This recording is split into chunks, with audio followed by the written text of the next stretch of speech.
150 years for any Western institution is enormous. The fact that it's a century and a half old now is a testament to what this place is. To me, 150 years represents some resilience. 150, that's something to celebrate. And you think about what people did to pave that road. It's incredibly inspiring. When I think of the Sesquicentennial, our 150th birthday, I think of history, I think of tradition, and I think of opportunity. The university knows its roots, and it's going to continue to flourish.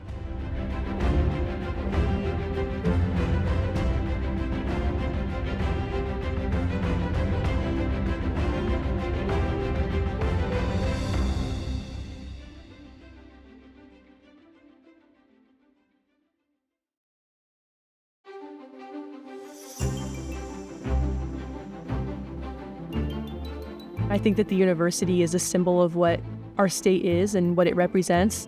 This place signifies that anything is possible. It's the gem of the Sierra.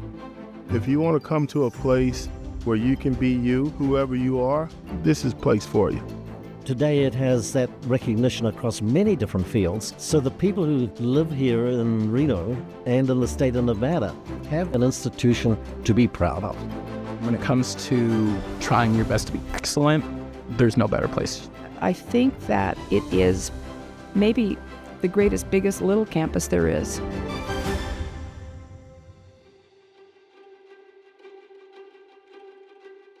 I attended the University of Nevada from 1998 until 2003. I came in the fall of '67 and graduated in the spring of '71. I am a 1992 graduate. 1993 to 1995. 1981 to 1986. 1955. 1998. 2019.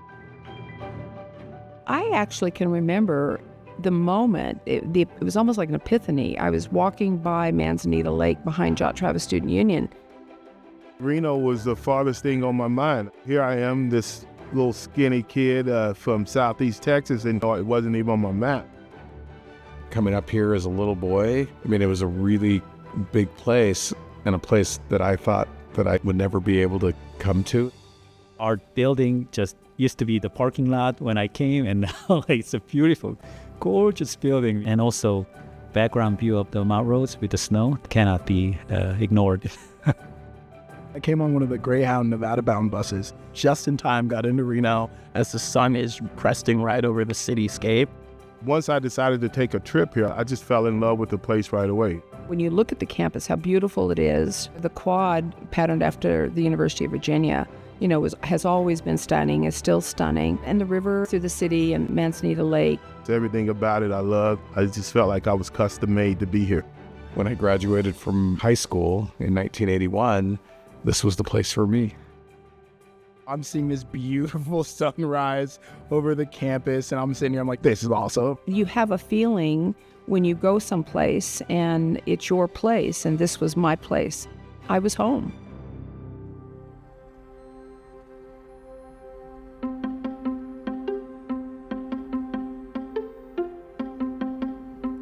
My father graduated from here in 1932, and he just loved it. He absolutely loved it and made lifetime friends there, and I think that's the experience that many of us had. When I came to the campus in 1967, it was a very activist time in our country, and it was an activist time to be on any campus. It was a great time to be involved.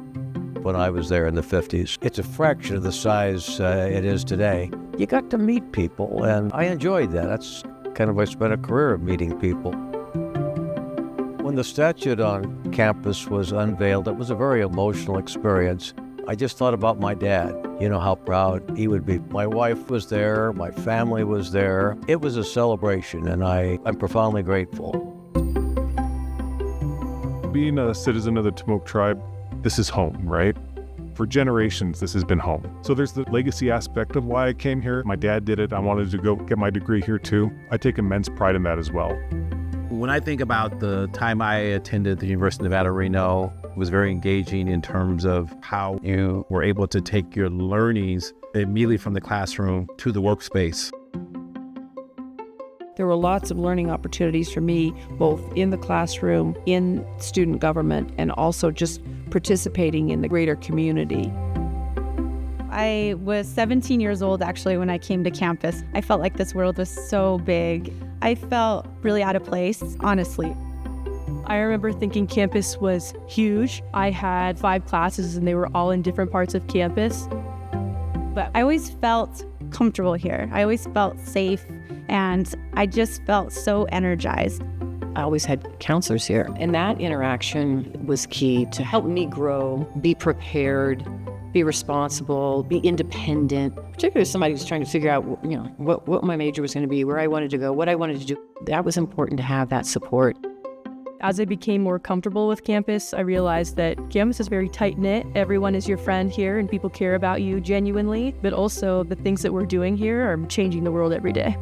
The electricity of it all, and that hasn't fizzled at all. Fast forward 23 years later, I got my bachelor's, master's, and PhD from this institution, and I can't get enough.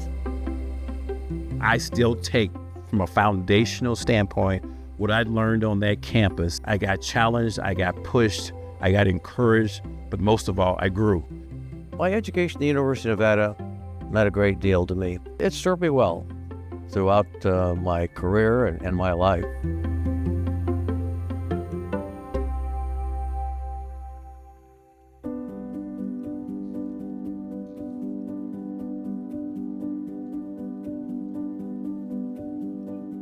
The university was the first land grant in the state of Nevada. The land grant really came from President Abraham Lincoln. As states were joining the Union, he would set aside land specifically for higher education. From the very moment that this state was created in 1864, the university was thought to be part of the foundation of being a successful state, because to be a great state, we have to have a great university. It essentially began in Elko as a preparatory university. It was then later moved to Reno to be able to support more growth. Rather than the one building of Memorial Hall, you had now this beautiful property that would be able to provide and infuse growth and success. That's exactly what UNR has done. It's continued on with the mission of what a land grant institution is supposed to do, and continues to demonstrate its excellence in doing so. Back then, it was mostly agriculture, engineering, and mining. We're talking about frontiersmen coming to this institution, right, to teach other frontiersmen how to live off the land and how to be able to survive. And that's really part of the foundation of the institution. For 150 years, it's provided everybody, not just the elite, access and the ability to come to a place where everything is possible. Because that is who we are at our core, you could come from anywhere in the world and you will be supported, because our mission is to support everyone. That's part of the mission of being the land grant, is reaching out to all 17 counties and who can we get to come, because this is their opportunity. My mom really wanted me to go and encouraged us to go to college, but she didn't know how to help us because she had never had that opportunity, as bright as my mom has always been. And so I think because we're land grant, I think as a university, the efforts to really reach out to people like me, others that have the interest, that want to come but just don't know how, to really make it easy, that's really important. And I think our challenge isn't bringing the diversity into the institution. It's how do we make sure that they succeed? That compels us, right? As members of this community, as academic faculty, as staff. My PhD doesn't matter if I can't create a space for students to come here and be successful. You think of formative moments or formative experiences in your path. What I experienced here, it really lit that spark. I had the opportunity to go dig up this 2.5 million year old elephant-like animal, a mastodon. Dig this thing up, clean it up, build the display with the Nevada State Museum. It's an experience that most undergrads don't get at other universities, and I got that here at UNR. It completely set the course of my career, was that opportunity. As a global university, we need global perspective. This is the best place to come if you want to be showered by the best education. You can see it, the impact we have on students, how their trajectory changed by being at the university and how faculty gave them opportunities. That is something I'm very proud to be part of.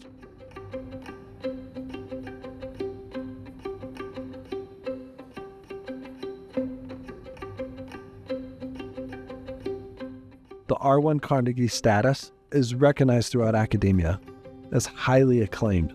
Being designated a Carnegie R1 high research institution puts you in a very small group of very impressive universities in terms of your research portfolio. The university is right now at the forefront of what really matters, I feel, in our community. And I think it's cultivated actively. Through the educators, through the facilities, through the academic support system, R1, the Carnegie status, it's a recognition of the success of this campus. That has put us in one of the top 100 research universities in the country. Combining the teaching opportunity with the research opportunity, stuff doesn't just have to be through the classroom. Now you can come in and get paired with a professor that's working on a cutting-edge topic. We have an excellent faculty that is training the next generation of PhD students to go into academia, to go into the workforce. So when you come here, there are only, I think, 130 universities in the country that have that designation. That brings students to come and do their undergraduate and then their graduate degrees. So that increases enrollment in this institution and increases the visibility of the institution outside of the state. This place conveyed a sense of growth and a sense of trajectory. We now have Tesla and Google and Data Switch and Apple. They need people to employ. They look to the university to provide them, and they say, we have in our backyard an R1 institution. This is fantastic. It's changing the economic base of the state of Nevada. I was blown away and impressed by, one, if you look at the size of the university. When I arrived 18 years ago, it was in the tens of thousands of students, which for me is pretty exciting because a smaller group of students to work with means that you can actually have a higher impact and give them a more personalized experience for learning. At the time of my hire, there was a lot of talk about us getting a new music building, getting new teaching spaces, enhancing our program with a doctoral program. The sense of accomplishment married with the sense of potential is something that excites me about this place a lot. The second part that I was pretty excited about was the graduate programming. So when I interviewed and met with the faculty from those programs, I was like, whoa, this place is definitely on the map. That's Professor Lou Oring, very famous conservation biologist. That's Professor Scott Tyler, very, very famous hydrologist. And so I got pretty jazzed about wanting to come in and try to set up some interdisciplinary work with them. It was also this sense of I can build a healthy cello studio, that I have the means to attract and bring top talent to Reno. That has happened, and now we're very fortunate to also have the Great Hall Recital Hall. It's the jewel in the crown of this university as a musician, where I am proud to bring a lot of my colleagues from all over the world to perform with me or work with our students. Today, we have all sorts of international scholarship that reaches out and touches people locally, but also makes big impacts around the world. This is happening across many different disciplines. When I came the year 2000, they had just opened the first of their laboratories. Now we've got to the point of our own building and our own infrastructure. We've just finished our largest shake table yet. Other faculty in neighboring institutions will come here and use our facility because this is a truly unique facility. When I came here in 1991, the Dean of Arts and Science at the time, she wanted to build the reputation of the physics department. I got to be part of building something, and that was really exciting. I really thought we could make a difference. We are now touching almost every subject, from environment all the way to engineering, right from democracy and conflict all the way to music. Reaching for the stars is not something just a lofty idea or a beautiful picture, but it is a factual support system for the faculty and students.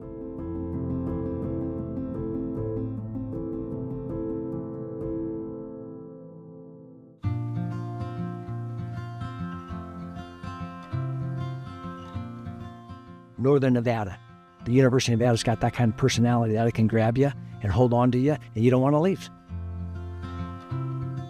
When I walk this campus, and I often walk it, there is a memory everywhere you look.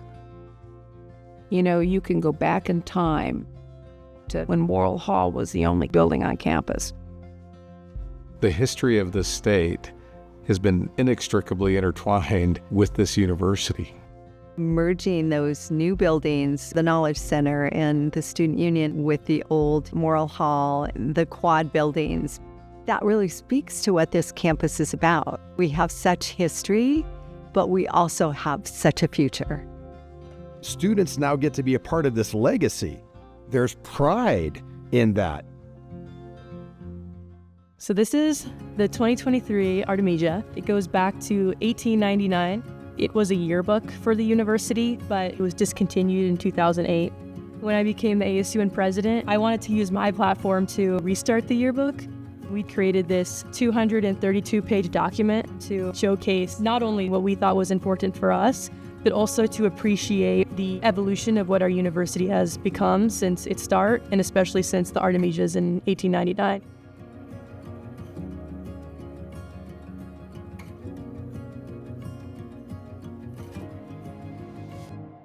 As our community has grown, we are small town feel, small town vibe, small town people. Reno still is the biggest little city, and it's a wonderful thing when you see somebody that also feels the same way you do about it. There's something really special here because the university has grown with this community, and there is not a family here who hasn't been touched in some way. That's one of the things I love about the school. Everybody still knows one another, and we love the community. We're still here in the state.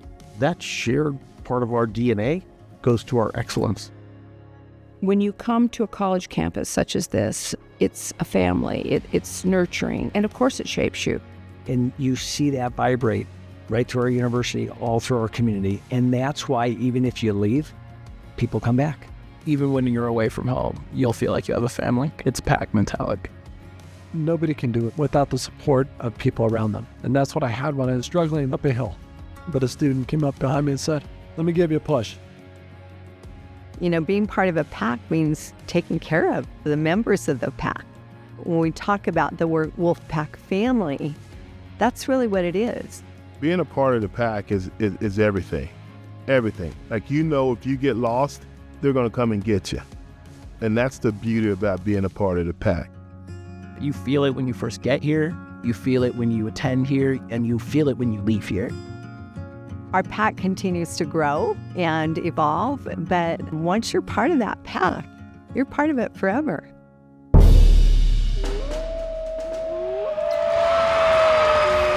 The University of Nevada is so ingrained in my fibers from the youngest of age.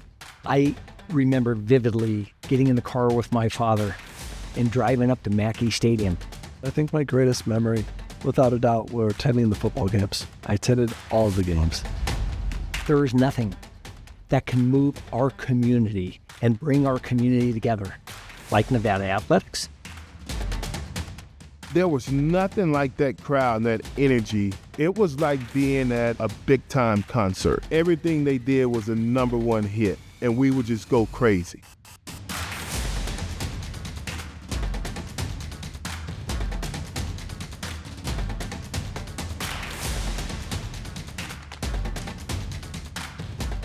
If you had a disability or used a wheelchair, they'd bring us down right on the football field. We're on the football field every single game. There's no rush and release of energy like going to a game. There's no feeling like it. There's something about wearing the silver and blue that you wear that and you feel like you're a part of something that's cool, even if you end up not winning the game.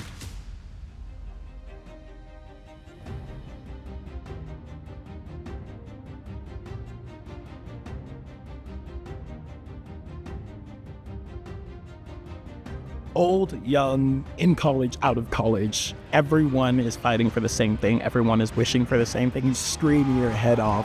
Everything in every shot matters. Every second matters. We play the school alma mater after every basketball game and after every football game. And during the basketball games, when they're shooting free throws, all the students hold up the wolf. And if they make the first one, they go wolf. And then if they make the second one, boom, boom, pack. One of the many things I love about sports is it can bring so many different people together. That's the pack way, right? For me, it doesn't mean as much unless you have your peers there supporting.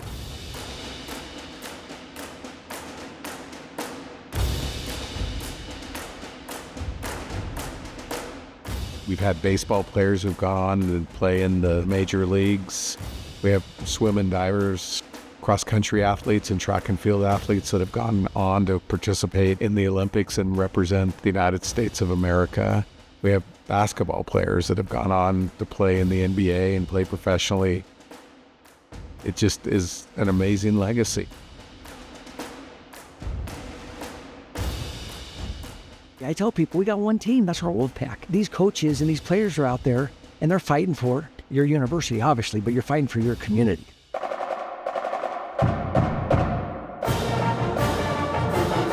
Being able to be the one in front of that is, oh my God, it's awesome. It's electric. Truly, it's electric. The Wolfpack is uniquely positioned to really build something from a campus standpoint that people just want to be a part of. It's a way to truly embrace and acknowledge your community, and that's where it gets so exciting and inspiring.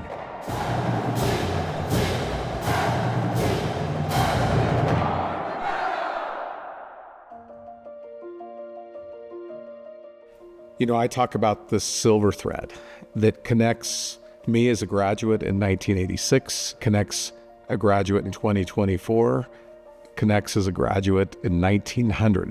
There's a silver thread that connects us all. The fact that we're still standing 150 years later, not pausing, not sitting back, how much more of an impact can we have in research in this community? To do that for 150 years and keep going is pretty special. I want us to be the example and the role model for that in the nation, and I believe that we are and should continue to be for the next 150 years. It is such a source of pride for those of us, especially first-generation college students who are proud to call themselves members of the Wolfpack family. I think it has been transformative. Many of us are forever in debt to this institution. This university for 150 years has been uplifting the entire state, and I think that's the most endearing legacy of this place. The success stories of the students. It's not one person, it's everybody. The generations of faculty, the staff of this campus, we're so proud of this place. So many people that deserve the credit because each one of them in their own way contributed part of this incredible mosaic to make the university what it is. The next 150 years, I think, are going to be our moment in time. I wish I could live to see it. Here we are now. Where do we go from here? And that's the question. The generations coming after me, it's their turn to make those decisions. Happy 150th birthday, University of Nevada. Happy 150. Happy anniversary. Happy birthday, University of Nevada. Happy birthday, Wolfpack. Happy birthday, University of Nevada, Reno. Feliz cumpleaños. Congratulations, UNR. Congratulations, congratulations. Congratulations, University of Nevada, Reno. And I can't wait to see what's coming in your future. Here's to another 150, 300, 1,000 years. Here's to 150 more. Here's to 150 more. Can't thank you enough. Go Pack. And go Pack.